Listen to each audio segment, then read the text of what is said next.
Uncle 2 కోడిగుడ్లు ఎవరా? కోడిగుడ్లు ఇస్తారు కానీ ఏంట్రా ఈ మధ్యన కనిపించట్లేదు. అంకుల్ ఇప్పుడే 10th అయింది, ఇంకా కాలేజ్ జాయిన్ అవ్వడానికి విజయవాడ వెళ్ళాను. ఓహో, అంటే రీసెంట్గా 10th అయ్యి IIIT కోసం వెళ్ళావు రోజు వీడు. సరే అయితే నేను 3 క్వశ్చన్లు అడుగుతాను, దానికి కరెక్ట్గా ఆన్సర్ ఇచ్చిందా చూస్తాను. ఇది కాదు అంకుల్, పాలిటెక్నిక్. అయితే అడగండి, ప్రశ్నలు ఏవో చెప్తాను. మొదటి ప్రశ్న, 100లో వాడితే 10th ఉంటుందా? 0 ఉంటాయి అంకుల్.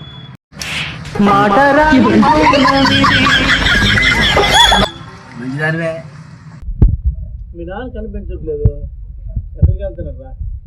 పనికి వెళ్తాను అంకుల్. ఏం పనిరా? మా నాన్న డెలివరీ చేస్తుంటారు అంకుల్. అంటే మీ నాన్న డాక్టరా కంపౌండరా? కాదు అంకుల్, మా నాన్న ఫ్లిప్కార్ట్లో పనిచేస్తుంటారు అంకుల్. ఏంటి మమ్మీ ఎవడీడు? డెలివరీ అనుకోను రా, ఫ్లిప్కార్టా? సరే లాస్ట్ క్వశ్చన్ రా, గంగా యమున ఎక్కడ పుట్టాయి చెప్పు? Hospital uncle. ఒరే చదువుకున్నంతరు నేను గంగా నది యమునా నది కోసం అడిగారా? గంగా నది యమునా నది ఎక్కడ ఉన్నాయి? గంగా నది యమునా నది ఎక్కడ ఉండవు అంకుల్, అలా పారుతుంటాయి అంతే. మనసున్న మంచోళ్ళే మహారాజులు, మమతంటూ లేనోళ్ళే నిరుపేదలు.